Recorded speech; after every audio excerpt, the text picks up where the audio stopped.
तो प्यारे साथियों नमस्कार, स्वागत है आप सबका आज के इस एपिसोड में। आशा करता हूं कि आप सब बहुत अच्छे होंगे। एलटी ग्रेड और जेआईसी प्रवक्ता दोनों की तैयारी शुरू कर दीजिए। समय आपके पास कम है। आज यूपी टीजीटी पीजीटी की परीक्षा तिथियां भी घोषित हो गई हैं। ऐसी स्थिति में आप निर्णय कर लीजिए कि किस पे आप ज़्यादा फोकस करना चाहते हैं। दोनों का पैटर्न थोड़ा अलग है, थोड़ा समान भी है। ऐसी स्थिति में आप बेहतर स्थिति में हैं। आप दोनों की तैयारी भी चाहे साथ में कर सकते हैं, लेकिन थोड़ा सा ज़्यादा समय देना पड़ेगा।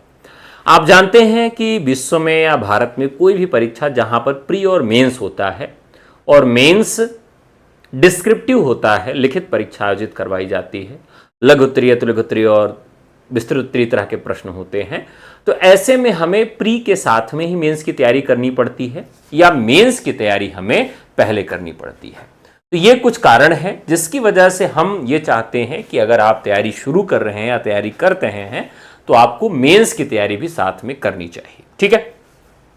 और ऐसे लोगों के लिए तो बड़ी चुनौती है जो किसी न किसी वजह से पीजी अच्छे से नहीं किए हैं या ग्रेजुएशन अच्छे से नहीं किए हैं।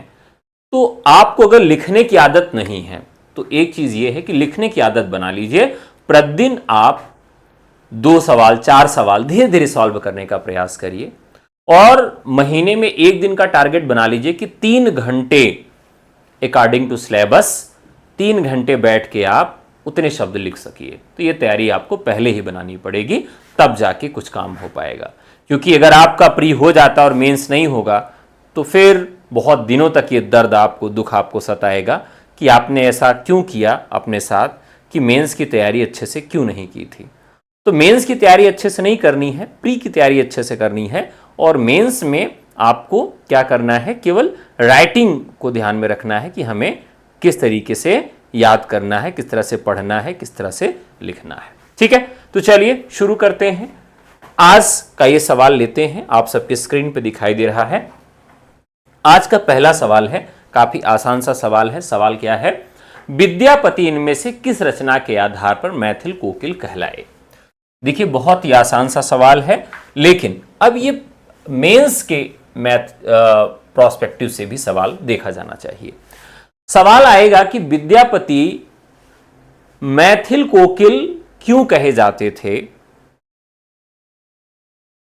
कारणों या आलोचनाओं या तथ्यों के आधार पर सिद्ध करिए। तो इस तरह का सवाल आपसे बन सकता है। तो अब आप यहां पर अगर ऐसी बात आती है, इस तरह का सवाल अगर बनता है, तो आप क्या लिखेंगे। हम लिखेंगे मैथिली भाषा में रचित पदावली में मैथिली भाषा में रचित पदावली में श्री कृष्ण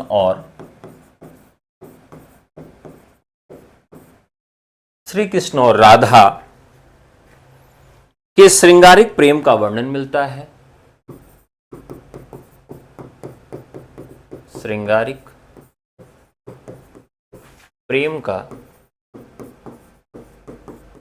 वर्णन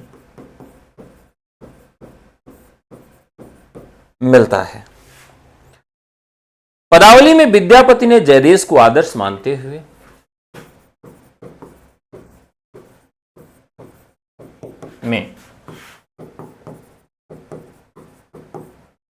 विद्यापति ने जयदेव को आदर्श मानते हुए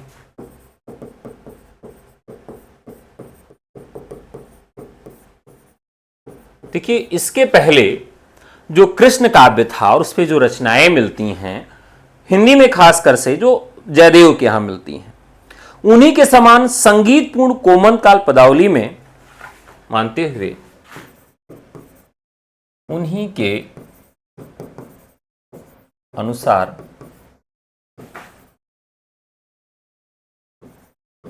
कोमलकांत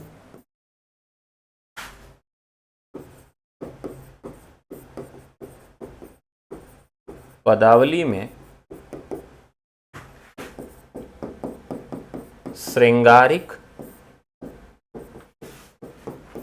पदों को मैथिली भाषा में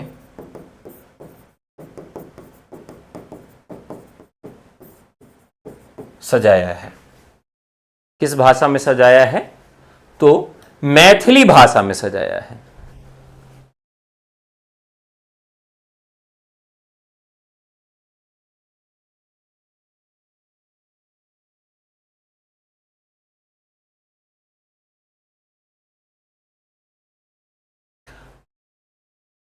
ठीक है,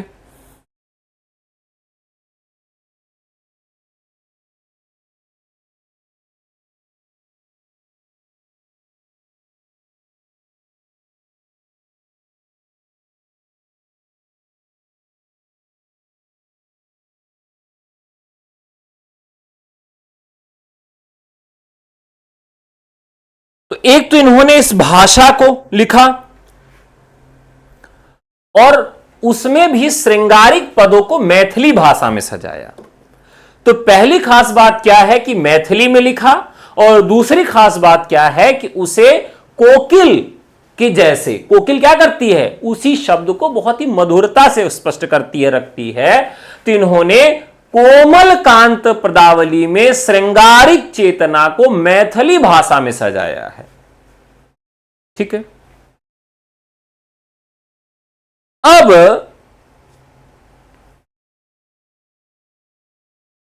इस वजह से आलोचकों ने इनकी इस रचना को आधार मानते हुए इन्हें मैथिल कोकिल कहा है। ठीक है, अब किसने कहा है, क्यों कहा है, यह भी सवाल बनेगा, और इन्हें श्रृंगारिक कितने लोगों ने कहा है वो अलग का सवाल है। हमें एक चीज विशेष ध्यान देना है कि सवाल जो पूछा जाए वही जवाब हमको देना है।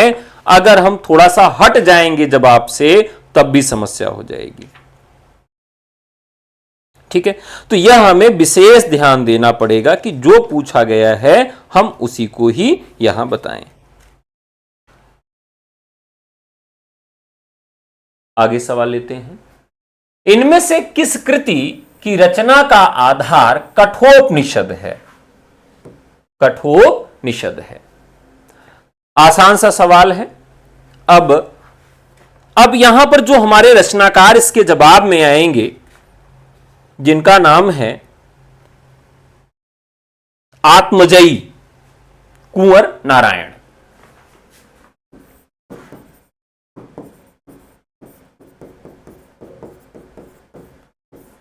कुंवर नारायण है, यह आसान सा सवाल है, इसमें कोई दिक्कत नहीं है। इनमें से किस कृति की रचना का आधार कठोपनिषद है? चक्रव्यूह, परिवेश, हम तुम आमने सामने, कोई दूसरा नहीं, इन दिनों, वाजश्रवा के बहाने इत्यादि इनकी रचनाएं हैं। एक इनकी रचना है वाजश्रवा के बहाने, यह इनका मूलतः प्रबंध काव्य है। किस तरह का काव्य है? प्रबंध काव्य है।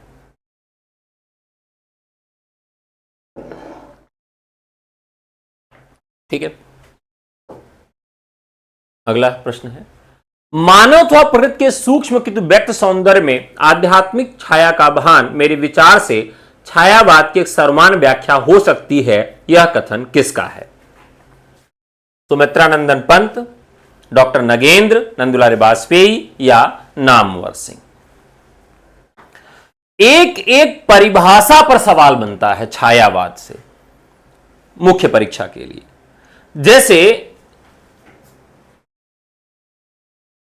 जैसे यहां सवाल बनेगा कि छायावाद स्थूल के प्रति सूक्ष्म का विद्रोह है, स्थूल के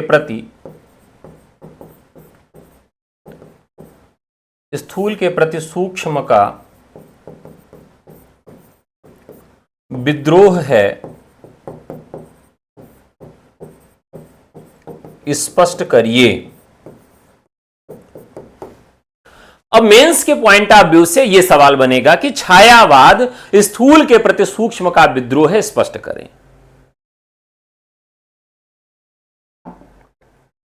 अब यदि आप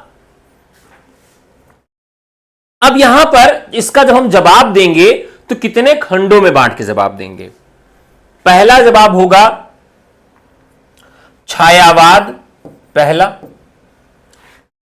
दूसरा स्थूल के प्रति सूक्ष्म। पहले में हम बताएंगे कि छायावाद क्या है, दूसरे में बताएंगे स्थूल के प्रति सूक्ष्म क्या है, और तीसरे में बताएंगे हम विद्रोह क्या है, और फिर अंत में और लोगों से तुलना करते हुए इसका निष्कर्ष देंगे। तो जब भी आप मेंस के पॉइंट ऑफ व्यू से किसी सवाल को हल करें और पढ़ें तो उसको सवाल को तोड़ें 2 भाग, 3 भाग, 4 भाग में। जब तक आप सवाल को तोड़ेंगे नहीं तब तक उसका हल नहीं निकल पाएगा। ठीक है, अब इस सवाल का सही जवाब देखें तो आसान सा सवाल है। नंद-दुलारे वाजपेयी की परिभाषा है। किसकी परिभाषा है? नंद-दुलारे वाजपेयी की।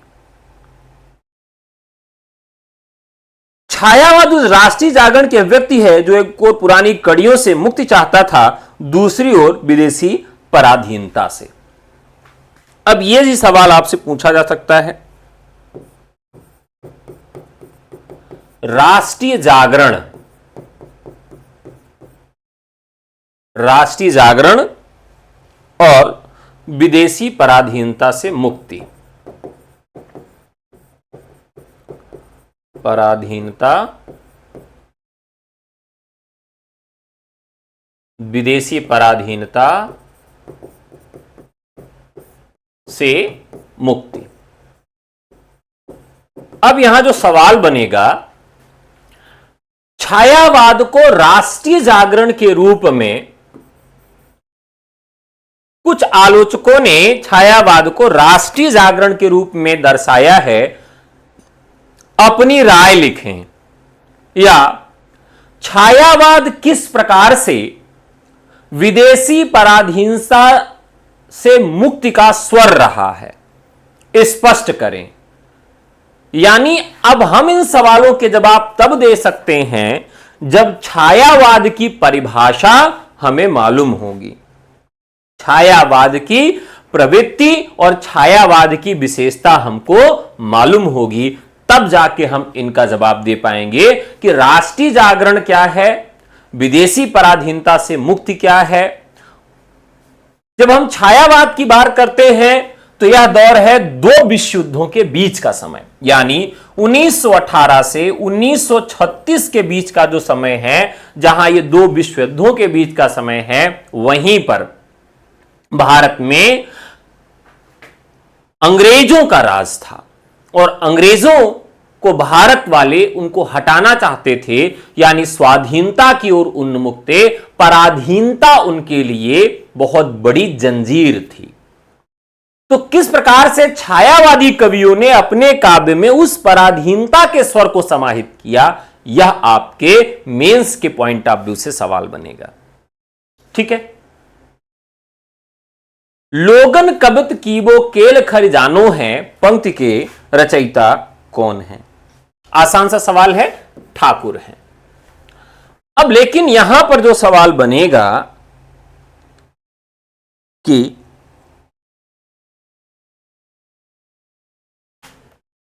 ठाकुर किस तरह के कवि हैं? शुक्ल जी 3 तरह के ठाकुर की चर्चा करते हैं। और ठाकुर कहां पर आते हैं? तो बोधा, आलम, ठाकुर, ये सब किस में आ रहे हैं? गणानंद, बोधा, आलम, ठाकुर, ये सारे कवि आ रहे हैं रीति मुक्त। तो रीति मुक्त काव्यधारा में ठाकुर का स्थान निर्धारित करें।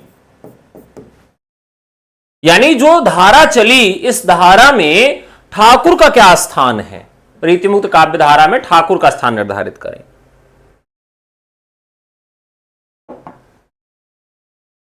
तो पहले हम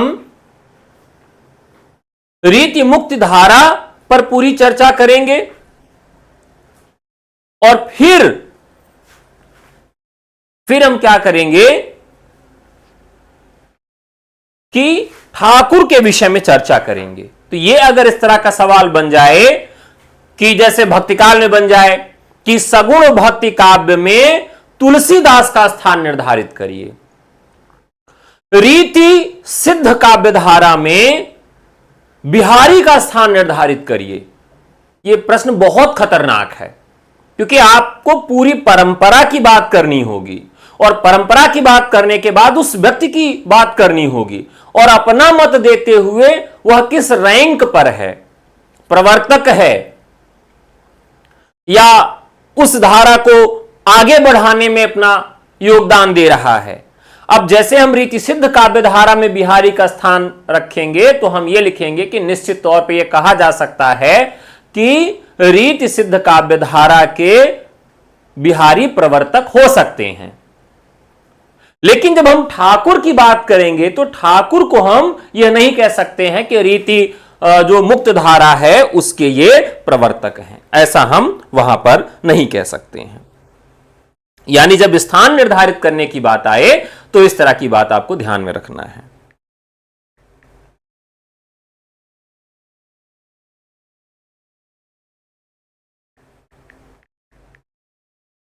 ठीक है,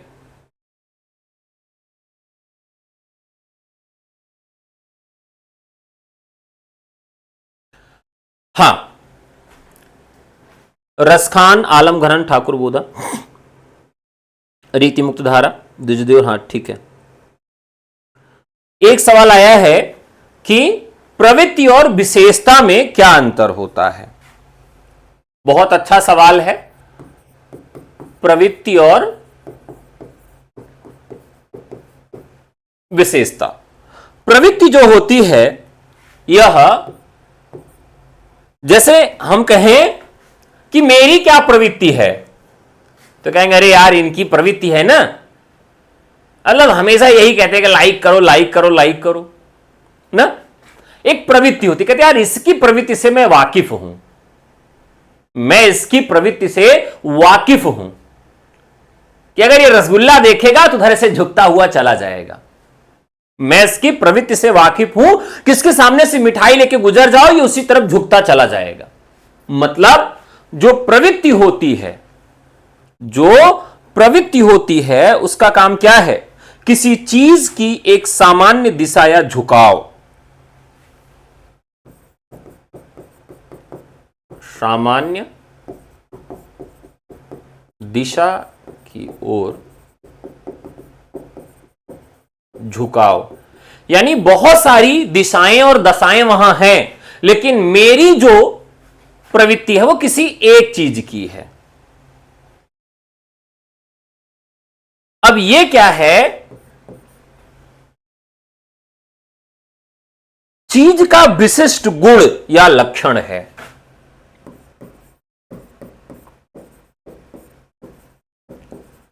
दोनों में बहुत माइनर अंतर है, बहुत थोड़ा सा अंतर है, लेकिन यह विशेषता जो होती है यह व्यक्तिनिष्ठ हो जाती है और प्रवृत्ति जो होती है ये एक काल की हो सकती है। ठीक है,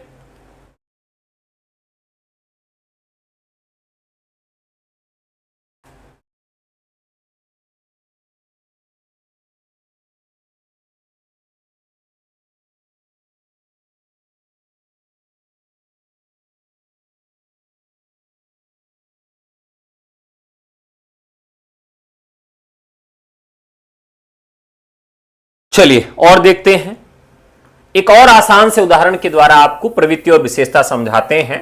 जैसे टमाटर क्या है, अभी टमाटर आहा बड़े मजेदार, तो टमाटर के दाम क्या हो रहे हैं, बढ़ रहे हैं। टमाटर के दाम क्या है, बढ़ रहे हैं। तो टमाटर के दाम बढ़ रहे हैं, यह क्या है, इसकी प्रवृत्ति हो गई। लेकिन यह जरूरी नहीं है कि टमाटर के दाम बढ़ते ही रहेंगे, जबकि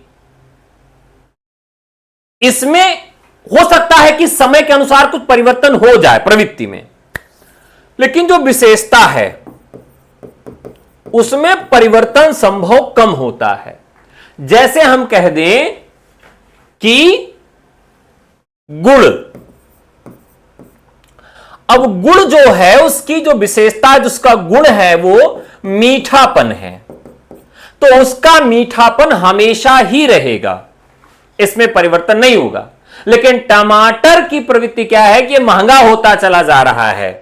अब यह जरूरी नहीं कि हमेशा यह महंगा ही होता जाएगा, हो सकता है कुछ दिन बाद यह सस्ता हो जाए। तो बहुत थोड़ा सा अंतर है, बहुत बड़ा अंतर नहीं है। ठीक है, आगे बढ़ा जाए।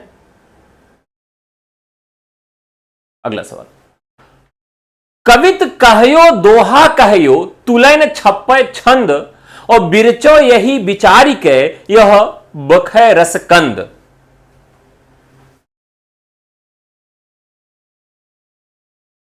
ठीक है, अब यह काव्य पंक्ति किसकी है? काव्य पंक्तियां जो है, काव्य पंक्तियां जो है वो आपको अधिक से अधिक याद होनी चाहिए। जब आप मेंस में कोई बात लिखते हैं, पंक्ति रहीम की है, जब आप मेंस में कोई बात लिखते हैं, कोई सवाल का जवाब देते हैं, तो एक चीज वहां पर आपको ध्यान रखना होगा। क्या ध्यान रखना होगा? कि जब भी आप किसी सवाल का जवाब देंगे, एक तो आलोचनात्मक कथन, आलोचनात्मक कथन यह जरूर रहेगा उसमें। दूसरा, काव्य की पंक्तियां और आपका व्यक्तिगत निष्कर्ष।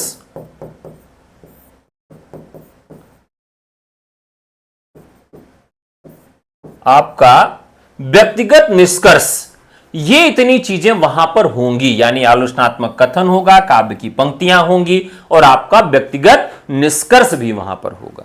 अगर ये सारी चीजें नहीं है तो एक मेंस राइटिंग वाला सवाल गड़बड़ हो जाएगा।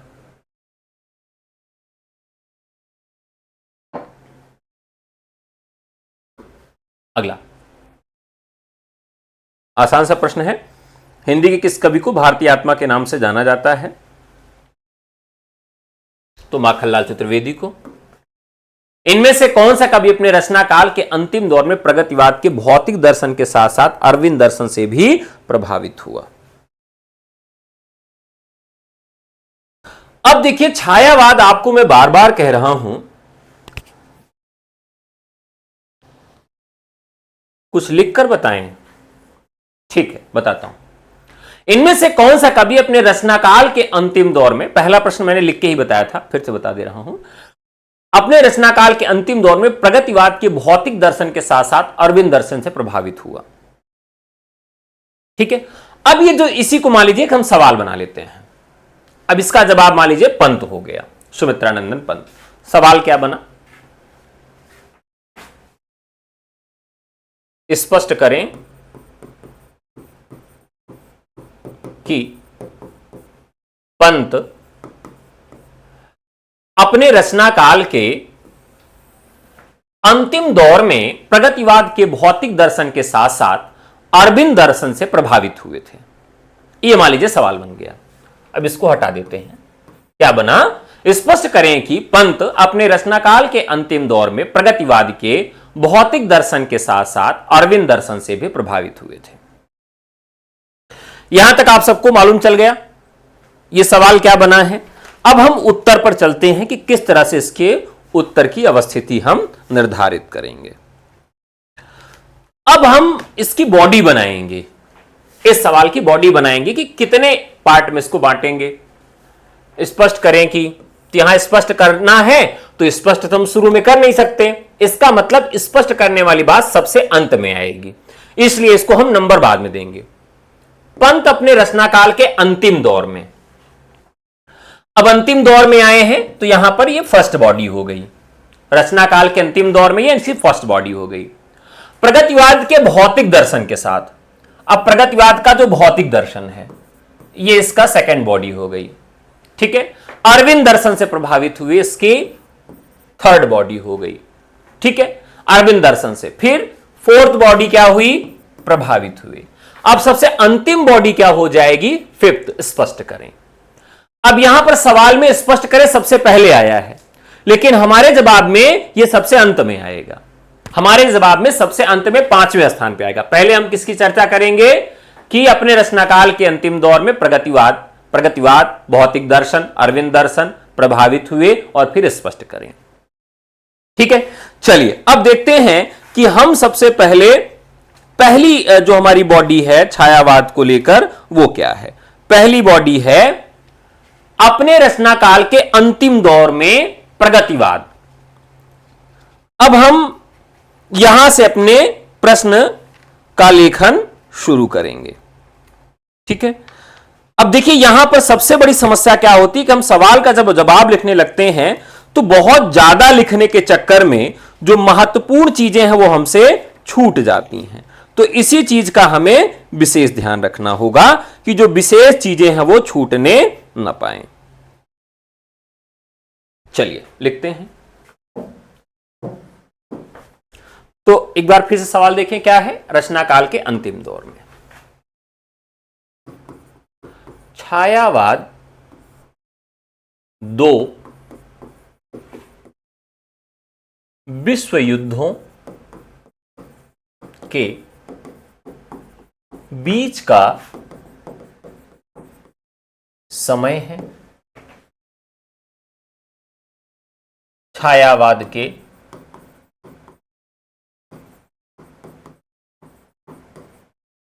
प्रवर्तक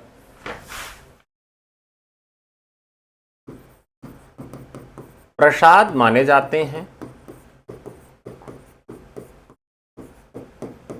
जबकि 4 आधार स्तंभों में पंत का नाम अग्रण्य है। पंत ने अपनी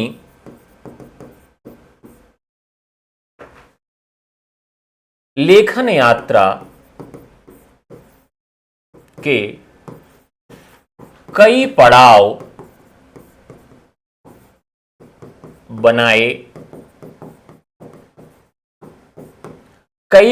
बनाए जिसमें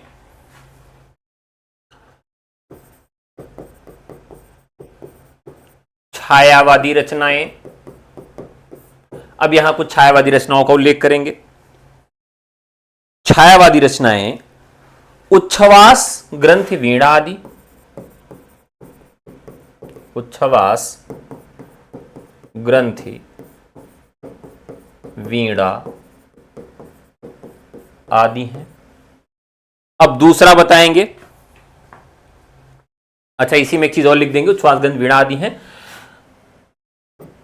इसी वर्ग की रचना में उन्होंने पल्लव की भूमिका में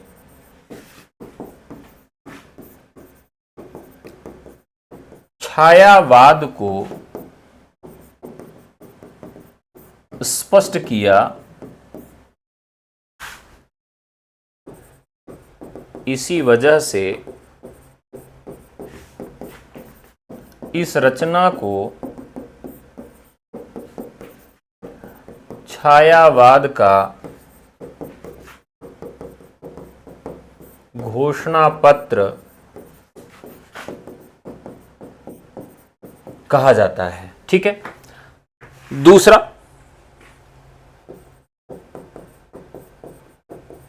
प्रगतिवादी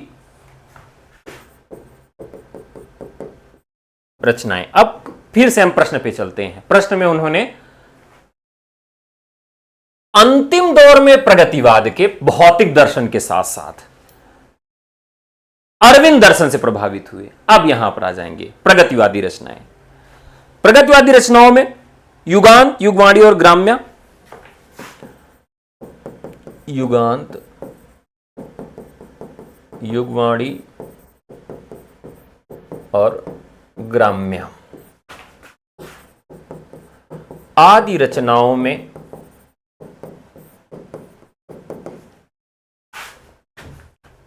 पंत जी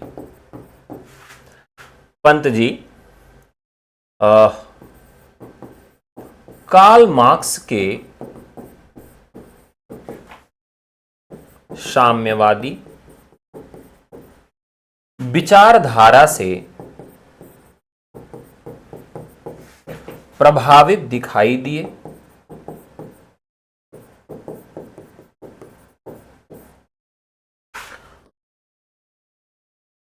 प्रभावित दिखाई दिए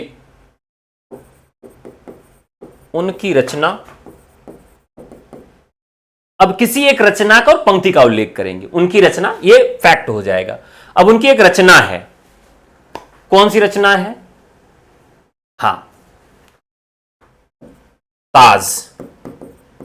ताज के माध्यम से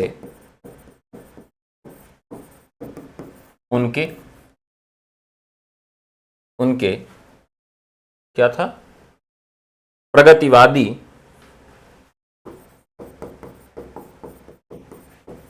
होने के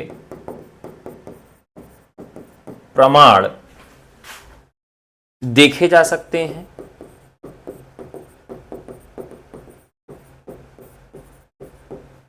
अब यहां पर उनकी कविता हम लिख देंगे। कौन सी कविता है? बहुत बढ़िया कविता है, बताइए याद करके आप सब। वो कविता आप सबको याद होनी चाहिए। ताज कविता का नाम है, याद है किसी को? अब उस कविता को यहां हमें इनकोड करना होगा, दो पंक्तियां, जिससे यह बात हमारी स्पष्ट हो जाए।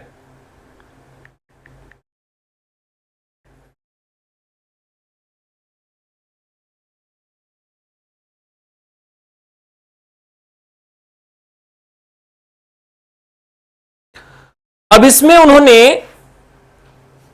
मानवतावादी संदेश दिया है। हाय मृत्यु का ऐसा अमर अपार्थिव पूजन। हाय मृत्यु का ऐसा अपार्थिव पूजन। दो पंक्तियां भी आप चाहें तो लिख सकते हैं। हाय मृत्यु का ऐसा अमर भूल गया मैं, अमर अपार्थिव पूजन, जब विष्णन निर्जीव पड़ा हो जग का जीवन। जब विष्णन पड़ा हो निर्जीव, जब विष्णन निर्जीव पड़ा हो,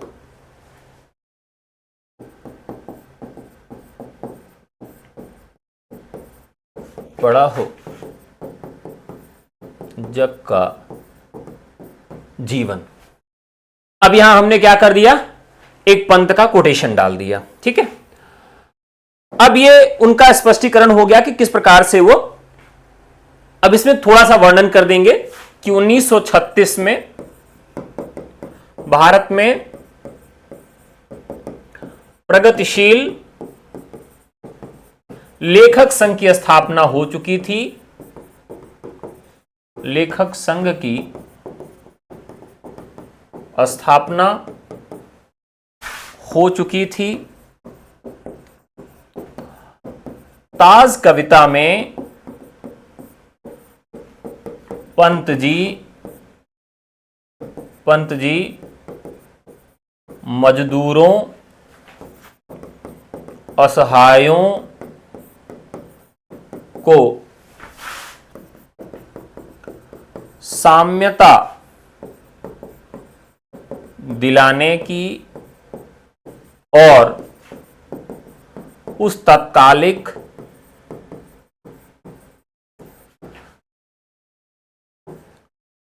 सूखे की विभीषिका में न्याय और समानता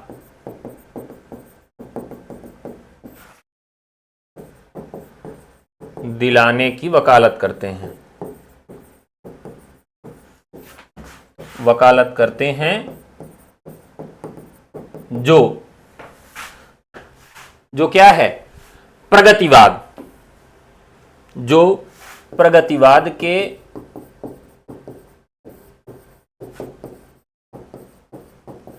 भौतिक दर्शन,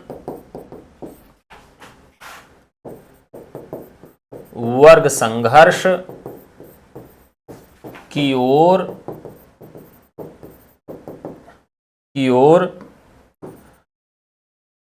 इशारा करता है, की ओर इशारा करता है। ठीक है, अब ये क्या हो गया कि हमने एक पॉइंट पूरा कर लिया, अपना प्रगतिवाद पूरा कर लिया, भौतिक दर्शन हमने पूरा कर लिया, जिसमें वर्ग संघर्ष की हमने चर्चा कर दिया। अब के साथ साथ अरविंद दर्शन से प्रभावित हुआ। अब यहां अरविंद दर्शन की चर्चा करेंगे। यहां आप नए पैराग्राफ से शुरू करेंगे। पंत जी निश्चित रूप से अपने रचना काल के अंतिम दिनों में, अब उसका जो दूसरा नाम था नव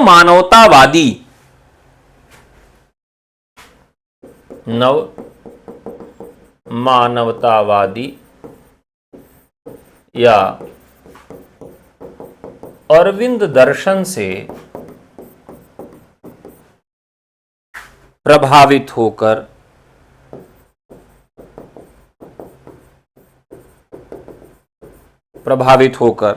उत्तरा कला और बूढ़ा चांद,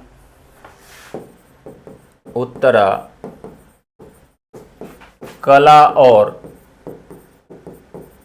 बूढ़ा चांद, चिदंबरा लोकायतन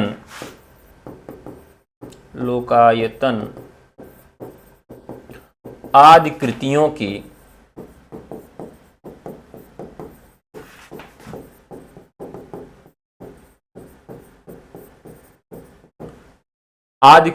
की रचना करते हैं, आदि कृतियों की रचना करते हैं। अब थोड़ा सा हमें स्पष्ट करना होगा कि यह इनका नव मानवतावाद या अरविंद दर्शन है क्या। वहां हम लिखेंगे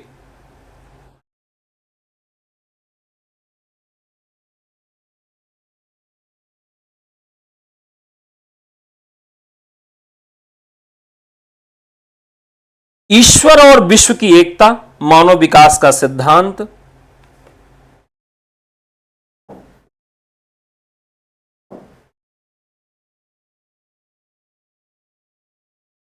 करते हैं। अब यहां हम लिखेंगे क्या? अरविंद दर्शन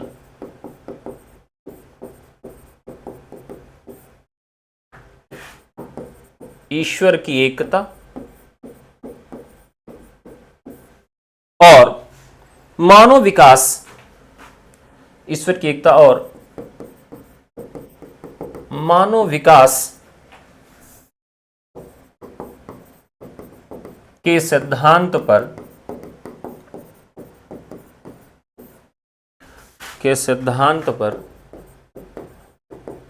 कार्य करता है।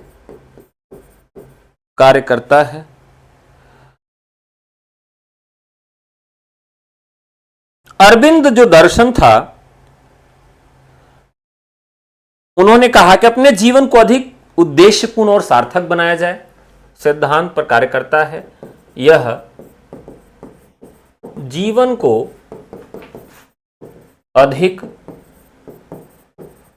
उद्देश्यपूर्ण और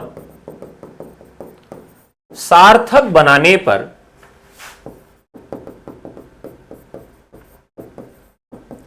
कार्य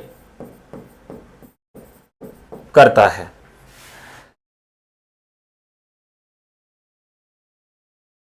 अब यहीं पर हम लिख देंगे कि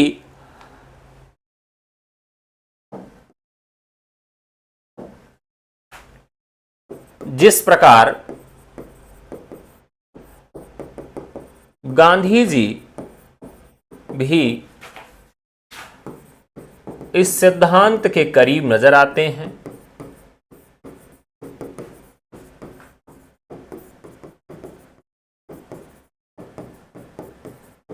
अतः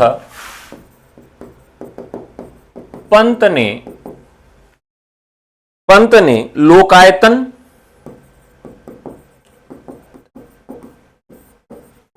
महाकाव्य में गांधी जी का चित्रण, गांधी जी का चित्रण किया है। ठीक है,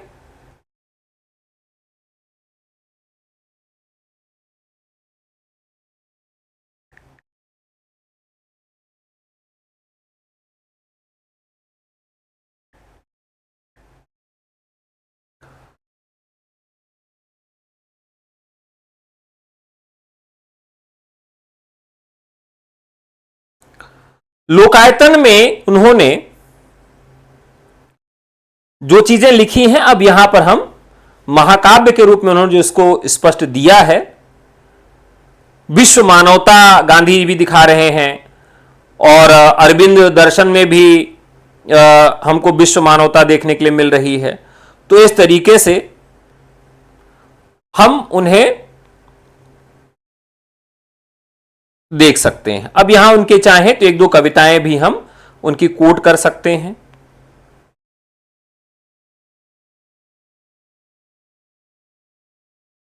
या उनकी और जो इस तरह की कविताएं हैं, उच्छ्वास है, ग्रंथि है,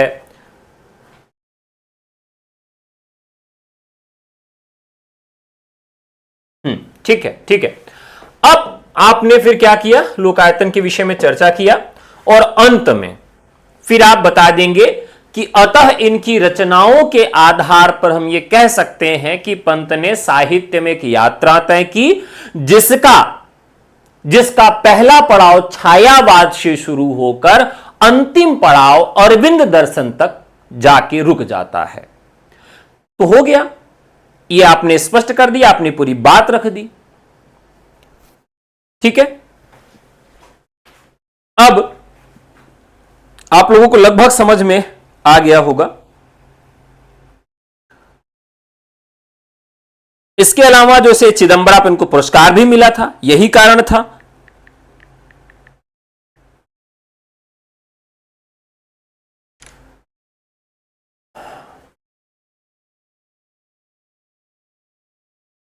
ठीक है, चलिए अगले सवाल पे चलते हैं। तुलसीदास रचित विनय पत्रिका में पदों की कुल संख्या कितनी है?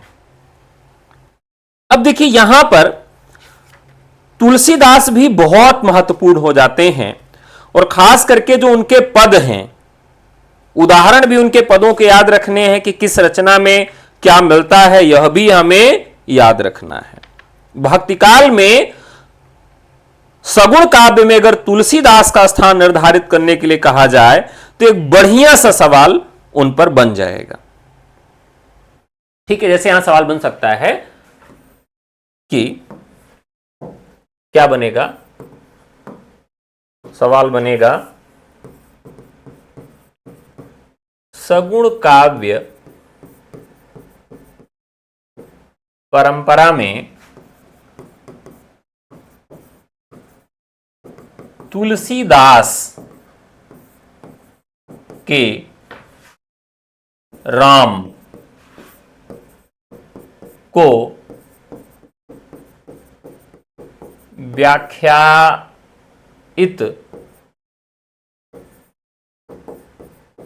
करिए।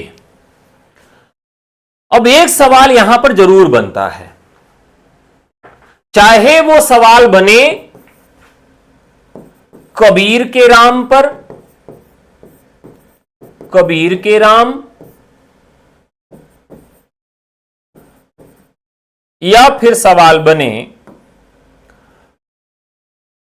रैदास के राम, या फिर सवाल बने सगुण के राम या निर्गुण के राम। ये मतलब किसी भी एक टॉपिक पर राम को टारगेट करके एक सवाल बनेगा कि सगुण काव्य परंपरा में तुलसीदास के राम को व्याख्यायित करिए, या निर्गुण काव्य परंपरा में कबीर के राम को व्याख्यायित करिए, या निर्गुण काव्य परंपरा में रैदास के राम को बताइए कौन है, कैसे हैं, व्याख्यायित करिए, या सगुण और निर्गुण दोनों काव्य धाराओं में राम की अवस्थिति या राम की अवधारणा या राम नाम की महत्ता को स्पष्ट करिए।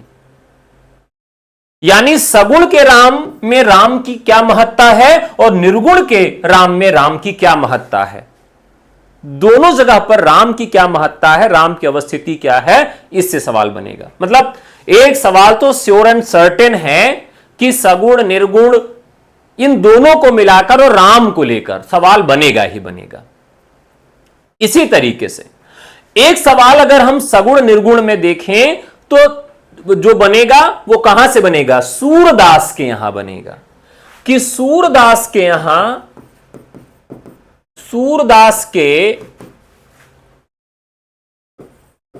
किस काव्य में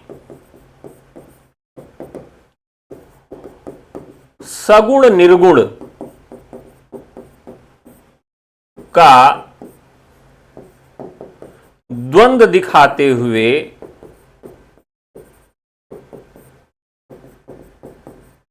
सगुण की निर्गुण पर विजय दिखाई गई है, विजय दिखाई गई है, उदाहरण से स्पष्ट करें। यह सवाल बन सकता है कि सूरदास के यहां भी यह स्थिति है कि सूरदास के यहां भी सगुण और निर्गुण की समस्या है। ऐसा क्यों था? क्योंकि जिस समय सूरदास लिख रहे हैं उसी समय निर्गुण का बहुत बड़ा प्रभाव देखने को मिल रहा था। पूरी जनता जो थी वो निर्गुण होती चली जा रही थी, बड़ा दुख चल रहा था भाई, अब क्या करें ये। तो इन्होंने भ्रमर गीत प्रसंग जो लिखा सूर सागर में, भ्रमर गीत प्रसंग जो लिखा सूर सागर में, वह इसीलिए लिखा कि जो सगुण और निर्गुण का द्वंद्व है वो समाप्त हो जाए, और उसमें दो पक्ष बना दिए। सगुणों का पक्ष लेने के लिए कौन आ गई, गोपियां आ गईं, और निर्गुण का पक्ष लेने के लिए कौन आ गए, उद्धव आ गए। दोनों में संवाद करवा दिए, और दोनों का संवाद करवाने के लिए विजय किसको दिलवाई, गोपियों को दिलवाई। इसीलिए इसको उपालंभ काव्य भी कहा गया। तो जब भी राम की बात आएगी, सगुण निर्गुण की अवधारणा की बात आएगी, एक सवाल आप पक्का समझिए कि यहां से बनने वाला है। अब यहां जो सवाल है कि तुलसीदास रचित विनय पत्रिका में पदों की कुल संख्या क्या है, ठीक है। अब अगर आप प्री और मेंस के अप्रोच से मुझसे पढ़ना चाहते हैं, एलटी ग्रेड में पढ़ना चाहते हैं, तो संजीवनी बैच आपके लिए लाए हैं। बैच का नाम है संजीवनी बैच। इस बैच से जुड़ने के लिए आपको करना क्या है, व्हाट्सएप करना है 9628 95, 92, 37 पर। ठीक है, चलिए अब इस सवाल को देख लेते हैं भाई, यह सवाल भी महत्वपूर्ण है। तो कुछ इनकी ऐसी रचनाएं हैं जिसमें छंदों की संख्या पूछी जाती है। सब में छंद की संख्या नहीं पूछी जाती, कुछ ही रचनाएं इनकी हैं जहां छंदों की संख्या पूछी जाती है। कौन सी रचनाएं हैं जहां छंदों की संख्या पूछी जाती है, आज याद ही कर लेते हैं। जानकी मंगल, आज मैं आपको याद करा दूंगा लेकिन भूलना मत, नहीं नकिया पकड़ के तोड़ डालेंगे, कूच देंगे। याद करो, बहुत आसानी से याद कराऊंगा। जानकी मंगल, अब जल्दी से आप सब बताना, मंगल, कहीं भी अगर मंगल शब्द आए, मंगल शब्द अगर कहीं भी आता है तो मंगल का मतलब क्या होता है? मंगल से बना है मांगलिक कार्यक्रम, मंगल का मतलब विवाह। तो इनकी रचना में जहां पर भी मंगल शब्द आए उसे आप डिकोड कर लेना कि विवाह की चर्चा हुई है। जानकी मंगल है यानी जानकी के विवाह की चर्चा हुई है। और जब भी विवाह किया जाता है कितने लोगों में किया जाता है? 2 लोगों में किया जाता है। अब आपके जमाने में विवाह की उम्र कितनी है? 18 साल। और राजीव गांधी के समय में कितनी रही होगी, या राम के समय में कितनी रही होगी? 16 साल। याद हो गया? भूलेगा आप कभी? खोपड़ी पे हाथ रख के बताओ बेटा, भूलेगा? जानकी मंगल, मंगल माने विवाह। विवाह कितने लोगों में होता है? 2 लोगों में। अकेले तो विवाह होगा नहीं, पुरुष पुरुष भी विवाह करेंगे, महिला महिला भी विवाह करेंगी, तब भी 2 लोग चाहिए। 2 हो गया। और विवाह की उम्र पहले कितनी थी? 16 साल थी। 16 बरस की बाली उम्र को सलाम, सलाम तेरी। अब देखिए, विद्यापति के यहां भी 16 वर्ष की नायिकाएं, कहीं भी अगर आप देखिए नायिका की चर्चा हो तो 16 वर्ष की ही चर्चा चलती है, यानी 216। अब आपको हमेशा के लिए याद हो गया, अगर भूलोगे तो खोपड़ी तोड़ देंगे। याद हो गया? रामचरितमानस, रामचरित मानस याद करते हैं तो इसमें कितने हैं? 1074। कितने हैं? 1074 हैं। ठीक है, अब इसको कैसे याद करेंगे कि इसकी जो ख्याति है वो हजारों लोगों में व्याप्त है। 1000। रामचरितमानस की जो ख्याति है वो हजारों लोगों में व्याप्त है। और इसको कितने वर्ष तक के लोग पढ़ते हैं? तो भैया 74-75 साल तक के लोग भी पढ़ते हैं, यानी 74 साल।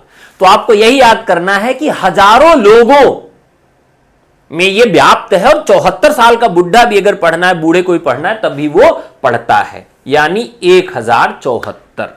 ठीक है, हजारों 74, हजारों 74। ठीक है, अच्छा, पहली नजर को सलाम है। अच्छा ठीक है, कोई भी सलाम हो, कोई दिक्कत नहीं है। अब आ गया आपका पार्वती मंगल। मैंने अभी भी बताया था कि किसी भी रचना में अगर मंगल लिखा होगा मतलब किसका वर्णन है? विवाह का। अब पार्वती का यहां विवाह है, पार्वती का विवाह है। तो अभी हमने देखा था कि पार्वती के विवाह में बड़ा गड़बड़ हो गया। क्या हुआ कि जब पार्वती जी ने शंकर जी के साथ अपना विवाह तय कर लिया तो पार्वती की जो उम्र थी वो तो 16 साल थी। लेकिन भोलेनाथ बाबा क्या कर रहे थे? अपनी उम्र कभी घटा लेते, कभी बढ़ा लेते, कभी बूढ़ा कर देते। तो इस वजह से उनकी उम्र कितनी हो रही थी, कभी वो अपने आप को इंटरप्रेट करते कि भैया मैं 4 साल का हूं। तो पार्वती जी की उम्र तो 16 साल थी, लेकिन शिव भोलेनाथ छोटा बच्चा भी कभी बन जाते, कभी बूढ़ा बन जाते, तो वो अपना रूप रंग बदल रहे थे। ठीक है, पार्वती मंगल 164। ठीक है, अब इसमें एक चीज और यहां हम बना सकते हैं कि पार्वती के विवाह में एक 64 साल का बुढ़ा आया था। पार्वती के विवाह में एक 64 साल का बुढ़ा आया था, एक 64 साल का बूढ़ा आया था। किसके विवाह में? पार्वती के विवाह में, यानी 164। इसी तरीके से कृष्ण गीतावली, कृष्ण गीतावली, इससे भी पूछा जाएगा कि इसमें कितने छंद हैं। तो कृष्ण गीतावली में बहुत कम छंद हैं, 61 छंद हैं। कितने हैं? 61 छंद हैं। यहां से भी सवाल पूछा जाएगा। विनय पत्रिका, विनय पत्रिका, यहां पर 279, 279 विनय पत्रिका में 279 छंद हैं। इसे भी याद रखना है। कैसे याद रखेंगे? तो इसमें देखिए, अगर इस पूरी संख्या को हम जोड़ लें तो 7 2 9 9 9 18, ये 18 साल हो जाएगा। 18 साल के बच्चे को पत्रिका पढ़ने के लिए कहा जाता है। उसके पहले वाले कहेंगे नहीं पत्रिका मत पढ़ना, नहीं तू बेकार हो जाएगा। तो यहां पर इनकी संख्याओं का योग 18 आना चाहिए। कभी भी अगर विनय पत्रिका की बात आए और आपको तुक्का लगाना हो तो यह याद रखना है, आपको याद रखना है कि पत्रिका को पढ़ने की उम्र 18 साल होती है। 18 साल, और उसको जोड़ लेना 7 2 9 9 18। पत्रिका को पढ़ने की उम्र कितनी है? 18 साल। 18 साल से कम के बच्चे को पत्रिका नहीं पढ़ने देंगे। तो कभी भी अगर भूले तो तुलसीदास की विनय पत्रिका में पदों की संख्या कितनी है, तो पत्रिका की पढ़ने की उम्र याद रखना 18 साल, इसको जोड़ेंगे तो 18 आ जाएगा। ठीक है। इसके अलावा दोहावली, दोहावली भी इनकी रचना है। इसमें 573 पद हैं, 573 पद हैं। ठीक है। अब इसके बाद बरवे रामायण की सबसे छोटी रचना है, 61 पद वाली, और उससे थोड़ी सी बड़ी रचना है बरवे रामायण। कई बार पूछा जाता है। तो बरवे रामायण जो है इसमें 69 हैं। तो बरवे का मतलब बर जाना। रहीम ने इसको शुरू किया था। ठीक है। हां, मैंने पिछली क्लास में शायद इस ट्रिक से याद कराया था कि 18 साल के होंगे तो पत्र लिखेंगे। जो भी हो, हर बार भूल जाता हूं कि अगला ट्रिक क्या था। तो बरवे रामायण देखिए क्या है, 69 साल में लोग बर जाते हैं, बर बुता जाते हैं, सठिया जाते हैं। तो बर बुताने की उम्र क्या है? 69 साल है। बर बुताने की उम्र क्या है? 69 साल है। यानी 69 साल में लोग बर बुताते हैं। बहुत सारे लोग कहते हैं हमारा बुढ़ा बर बुताया है। एक मजेदार बात, जितनी इनकी रचनाएं हैं, 4 रचनाओं में इनके 7 कांड हैं। किसी में कांडों की संख्या उन्होंने कम नहीं की, हमारे लिए याद करने में आसान हो जाए। यानी इनकी जितनी रचनाएं हैं जिसमें भी कांडों की व्यवस्था, सब में 7 कांड हैं। रामचरितमानस, गीतावली, बरवे रामायण और कवितावली, इन सब में 7 कांड हैं। ठीक है। ऐसे भी याद रखेंगे, गीतावली, कवितावली, रामचरितमानस और बरवे रामायण। ठीक है। अब आगे बढ़ते हैं। जूठन किस लेखक की आत्मकथात्मक कृति है? यहां से मेंस में एक सवाल जरूर पूछा जाएगा, मतलब 100% तय मान लो। कैसा प्रश्न बनेगा? जो हमारे अस्मिता मूलक विमर्श हैं, क्या है? अस्मिता मूलक विमर्श हैं। उन अस्मिता मूलक विमर्शों में 2 विमर्शों से खूब सवाल पूछा जाएगा। कौन सा? एक स्त्री और एक दलित विमर्श। इन दोनों से एक एक सवाल 100% तय है कि पूछा जाएगा। तो अगर पूछा जाएगा तो हमेशा हम इस दृष्टिकोण से तैयारी करें। स्त्री से भी और दलित से भी सवाल पूछा जाएगा। अब आपसे पूछेगा दलित साहित्य के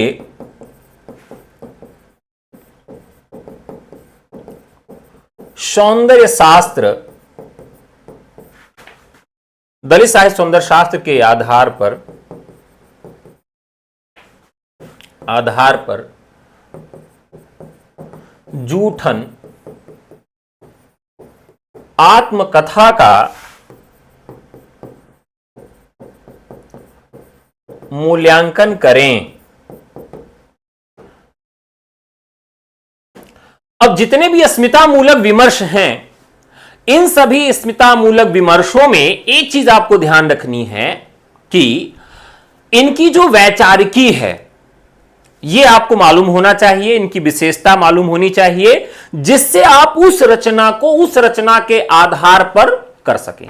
दो चीजें, एक तो जिस विधा की रचना, जैसे आत्मकथा है, तो इसमें दो चीजें याद रखनी पड़ेंगी। एक आत्मकथा के तत्व, आत्मकथा के तत्व पहला हो जाएगा, और दूसरा क्या हो जाएगा, दलित साहित्य क्या है, और तीसरा क्या हो जाएगा, दलित आत्मकथा में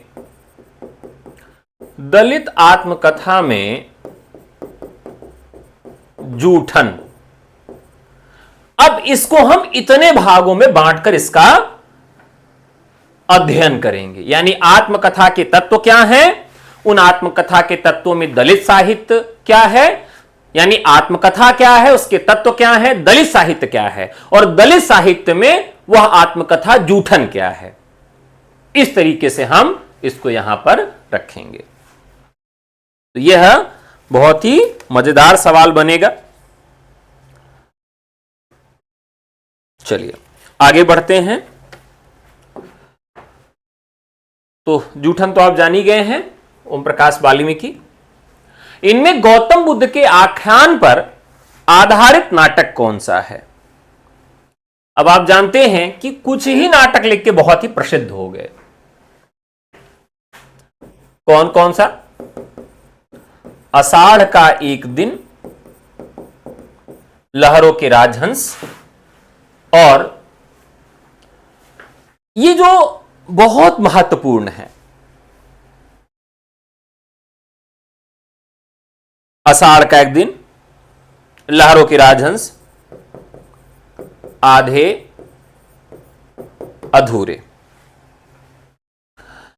अब हमें सभी विधाओं को पढ़ने का भी एक आधार मालूम होना चाहिए। जैसे नाटक, तो नाटक के तत्व, नाटक के तत्वों के आधार पर लहरों के राजहंस, हंस का मूल्यांकन करें। ठीक है, मैंने कल की क्लास में आपको एक चीज बताया था, आज फिर से आपको बता दे रहा हूं, ध्यान से समझिएगा। कथ्य शिल्प गद्य में, काव्य में भाव पक्ष और कला पक्ष। जब भी आप किसी रचना का अध्ययन करेंगे, जब भी किसी टॉपिक का आप अध्ययन करेंगे, तो हमेशा इसका ध्यान में रख के करेंगे। अगर आप ईएलटी ग्रेड की तैयारी कर रहे हैं तो, जैसी प्रवक्ता की तैयारी कर रहे हैं तो, अगर आप किसी गद्य को पढ़ रहे हैं तो गद्य को जब आप पढ़ेंगे तो उसका जो विवेचन करेंगे कथ्य और शिल्प के आधार पर करेंगे, और काव्य का अगर विवेचन करेंगे, उसका अध्ययन करेंगे तो भाव पक्ष और कला पक्ष के आधार पर करेंगे। बहुत सारे लोग ये कह रहे हैं कि सर मेंस अभी क्यों पढ़ना, अभी तो मेरा प्री नहीं होने वाला, प्री पहले हो जाए। ठीक है, लेकिन प्री पढ़ने के बाद मेंस पॉइंट ऑफ व्यू से इन सारी चीजों को देखने का आपके पास समय नहीं होगा। हम पढ़ाई तो कर ही रहे हैं, प्री की तैयारी करते समय इन सारी चीजों को देखते हुए चले ना, मेरा क्या बिगड़ जाएगा। अब अगर हम इसे देखें तो यहां पर मान लीजिए हमने नाटक की बात कर ली। ठीक है, नाटक यहां पर है आधे अधूरे। आधे अधूरे क्या हो गया, ये नाटक हो गया। अब इस नाटक आधे अधूरे को हम सबसे पहले शिल्प के आधार पर ले चलें, यानी उसकी बनावट कैसे हुई है। ठीक है, उस पर चर्चा कर लेंगे। और कथ्य के आधार पर, यानी नाट्य कला के जो तत्व हैं, नाट्य कला के तत्व के आधार पर उसको हम पढ़ लें, शिल्प के आधार पर पढ़ लें। हमने पढ़ लिया। काव्य में मान लीजिए अगर हमारे पास कामायनी आ जाए, तो कामायनी को हम ये देख लेंगे कि इसमें क्या भाव दिखाया जा रहा है, कवि का कहने का उद्देश्य क्या है, उन कविताओं, उन पंक्तियों के माध्यम से वो कहां तक ले जाना चाहता है हमको। और कला पक्ष में हम इन चीजों को देख लेंगे कि कवि जो बात को कह रहा है उसके लिए सहारा किसका ले रहा है, यानी क्या रस है, क्या छंद है, क्या अलंकार है, किस तरह से वो हमें उस भाव तक पहुंचा रहा है। तो भाव तक पहुंचाने का जो मार्ग है वो कला पक्ष का है। इस तरीके से हम जब गद्य पढ़ें तब पद्य पढ़ें तो इन दो दो चीजों का हम ध्यान रखें तो हमारी तैयारी होती रहेगी। बहुत बड़ा काम नहीं है और ना ही टेंशन लेना है आपको, मेंस के लिए तो बिल्कुल भी नहीं लेना है। ठीक है, मैं आपके साथ हूं, बिल्कुल आपको टेंशन लेने की जरूरत नहीं है। बस मस्ती से आप पढ़ते चलिए, प्रेशर मत लीजिए। तो लहरों का राजहंस हो गया। अगला सवाल, चलिए थोड़ा फटाफट कर लेते हैं। यहां पर मिलान करना है, मिलान करना है। तो देखिए, जब भी आपको निबंध कारों को पढ़ना है तो बहुत मजेदार ढंग से पढ़िए। मैंने सिल पहुंचाई, तो जितने भी निबंध, मतलब उसमें सीधे सीधे व्यंग नहीं मिले। अगर सीधे सीधे व्यंग नहीं मिल रहा है, छुपे ढंग से व्यंग मिल रहा है, तो विद्यानिवास ने इस तरह से निबंध लिखे हैं। लेकिन जहां सीधे सीधे मिल रहा है वहां पर आप देखेंगे कि हरशंकर परसाई हैं, सुनो भाई साधो। तो जितने इनके निबंध है, कि निबंधों को अगर आप पढ़ें, याद करें, तो एक ही पॉइंट आप याद रखिएगा, विद्यानिवास मिश्र जो निबंध लिखते हैं उनके जो नाम हैं उसमें सीधे सीधे व्यंग नहीं झलकता, लेकिन हरिशंकर परसाई जितने भी निबंध लिखते हैं उनमें सीधे सीधे शब्दों में ही व्यंग झलकता है। ठीक है, शिखरों के सेतु, शिव प्रसाद सिंह, शिखर पर शिव रहते हैं। और रस आखेट, कुबेरनाथ। अब जिसके पास कुबेर का खजाना है वो क्या करेगा, आखेट ही करेगा। ठीक है, एक एक रचना को रचनाकार से जोड़कर याद करिए। जैसे क्या है, कवि की तर्जनी,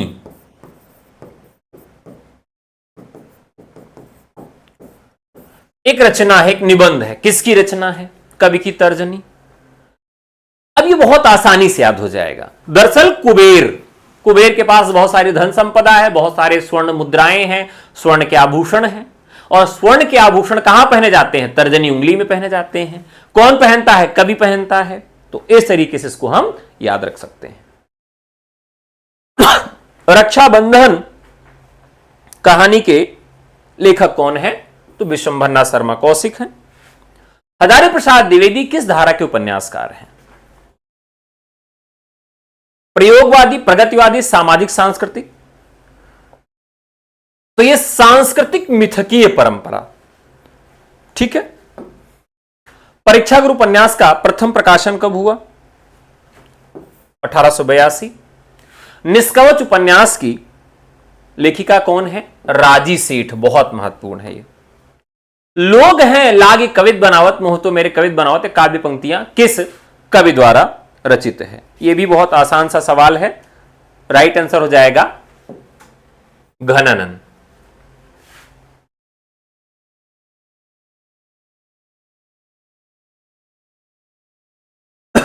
अगला सवाल, नाखून क्यों बढ़ते हैं, किस विधा की रचना है?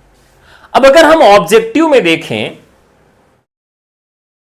नींद आ रही है, सो जाइए, कोई दिक्कत नहीं है।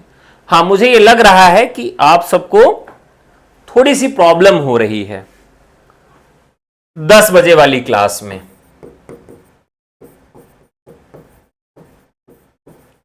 हो रही है ना?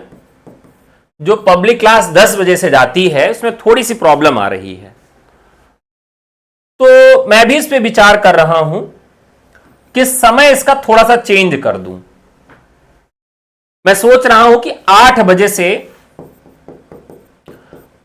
से आपकी ये क्लास कर दूं और 9 बजे से आपकी ऐप पर क्लास कर दूं। 8 बजे से पब्लिक क्लास कर दूं और 9 बजे से ऐप पर कर दूं। तो नाखून क्यों बढ़ते हैं, किस विधा की रचना है? तो यह निबंध है। और अपनी छोटी सी भतीजी जो थी उसने ये उनसे प्रश्न पूछ लिया था और नाखून और संस्कृति से जोड़ते हुए ने इसका जवाब दिया है। वह सफर था कि मुकाम था। इसकी लेखिका कौन है? तो ये मैत्रेयी पुष्पा है। इनमें से शब्द और उसके सही अर्थ का युग्म गलत है। वह है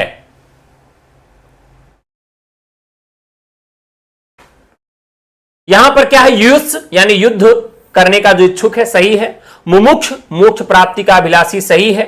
जिज्ञासु जानने की इच्छा रखने वाला, सही है। तितुर्ष, तो तितीर्षु का मतलब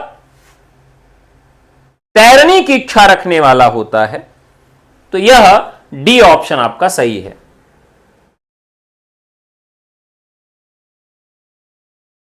ठीक है।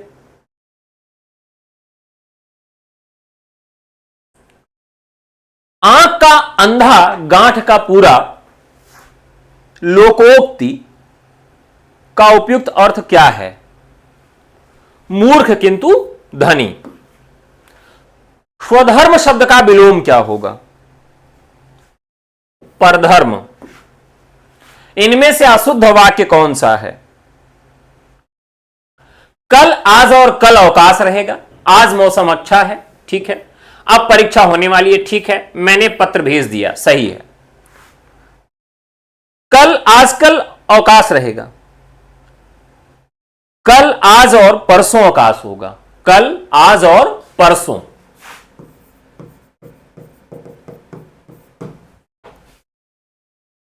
धर्म बुद्धि में कौन सा समास है? अब ध्यान रखिए, बुद्धि कैसी है? बुद्ध की विशेषता यहां बतलाई गई है। तो जब भी बुद्धि की विशेषता या जहां पर भी विशेषता बतलाई जाए, विशेषण विशेष से संबंध हो, विशेष विशेष्य हो, विशेषण विशेषण हो, वहां पर कर्मधारय समास होता है। जैसे अब यहां अगर हम कर्मधारय के और भी आपके सामने उदाहरण रखें, बार बार मैं समासों पर बहुत फोकस करता हूं कि क्योंकि एक ऐसा चैप्टर है जिसमें सबसे अधिक सवाल आप सब गलत करते हैं। आपको खूब आता है समास, लेकिन ये ऐसे उदाहरण आ जाते हैं जो आपकी हमेशा सिट्टी पुट्टी गुम करवा देते हैं। इसी तरीके से कर्मधारय समास भी है। जैसे हमने कहा खट्टा मीठा में कौन सा समास है? अब आप कहेंगे सर इसमें द्वंद्व समास है। नहीं, द्वंद्व समास नहीं है इसमें। क्यों नहीं है? इसको हम क्या कहते हैं? समानाधिकरण तत्पुरुष भी कहते हैं। इसका दूसरा नाम क्या है? समानाधिकरण तत्पुरुष। इसमें क्या है? खट्टा और मीठा जब दोनों तरफ विशेष्य हो तब भी कर्मधारय है, दोनों तरफ विशेषण हो तब भी कर्मधारय है। यहां पर दोनों तरफ विशेषण है। इसी तरीके से हम कहें भला बुरा, इसमें भी कर्मधारय है। ठीक है। इसी तरीके से एक और है दही बड़ा। बहुत बार पूछते हैं बच्चे हमसे कि सर दही बड़ा में कौन सा समास होगा, तो मैं बताता हूं कि विशेषण विशेष है। बड़ा की विशेषता क्या है? पानी वाला है, दही वाला है, दूध वाला है, चीनी वाला है, नमक वाला है, ये वाला है, वो वाला है, कौन वाला है। तो विशेषण विशेषता बतला रहा है। बड़ा की विशेषता क्या है कि वो दही वाला बड़ा है, दही में डूबा वाला बड़ा है। अन्वय शब्द का संधि विच्छेद क्या होगा? अन्वय तो इको यणचि, इको अणचि। कभी भी शब्द के अंत में य व र ल आए, ध्यान रखिएगा, या व र ल आए और उसके पहले कोई आधा अक्षर लिखा हो तो आंख बंद करिए और आप वहां पर बताइए कि यण संधि है। इको यणचि से यण संधि, एकदम आंख बंद करके आप कह दीजिए भैया यण है, लगा दो मुहर। और ऐसी स्थिति में जब भी इसको हम हटाएंगे तो ये क्या करेगा? अपने आधे अक्षर के ऊपर मात्रा बन के चढ़ जाएगा। या जो है अपने आधे अक्षर पर ई बन के चढ़ जाएगा। वा जो है अपने आधे अक्षर के ऊपर ऊ बन के चढ़ जाएगा। र जो है अपने आधे अक्षर के ऊपर री बन के चढ़ जाएगा। और ल जो है अपने आधे अक्षर के ऊपर री बन के चढ़ जाएगा।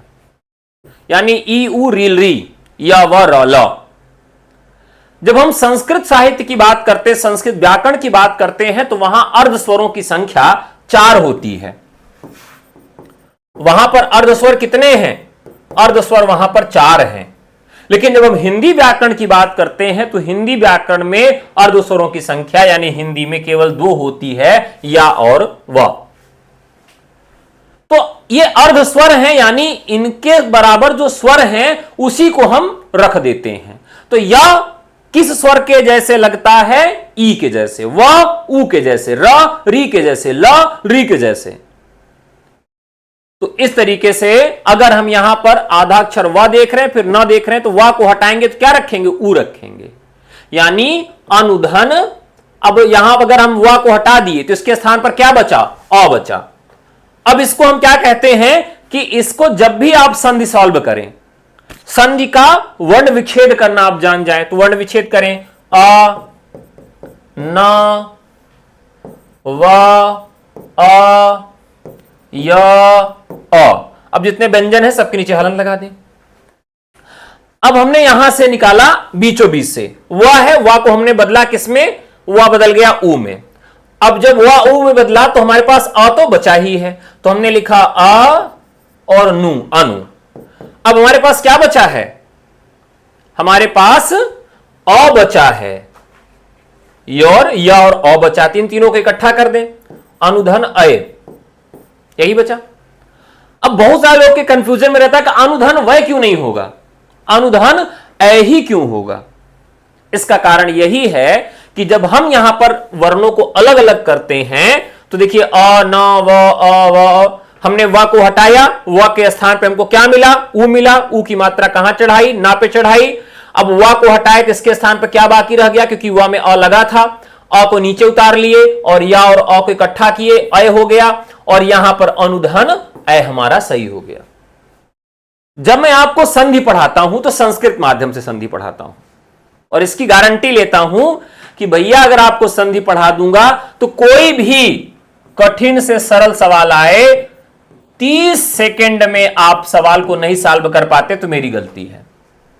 अगर संधि मेरे पढ़ाने के बाद अगर आप 40 सेकंड में संधि नहीं सॉल्व कर पाते तो मेरी गलती है।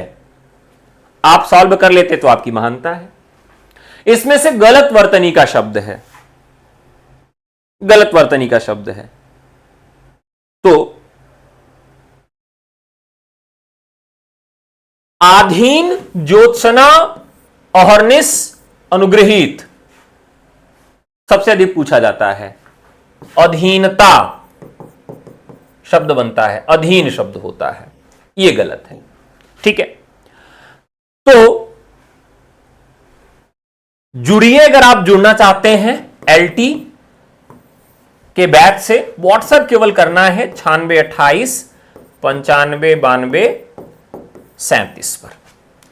आज की क्लास कैसी लगी दिल पे हाथ रख के बताइएगा। कुछ सीखने के लिए मिला, मजा आया कि नहीं आया, इंटरेस्टिंग लगी क्लास की नहीं लगी।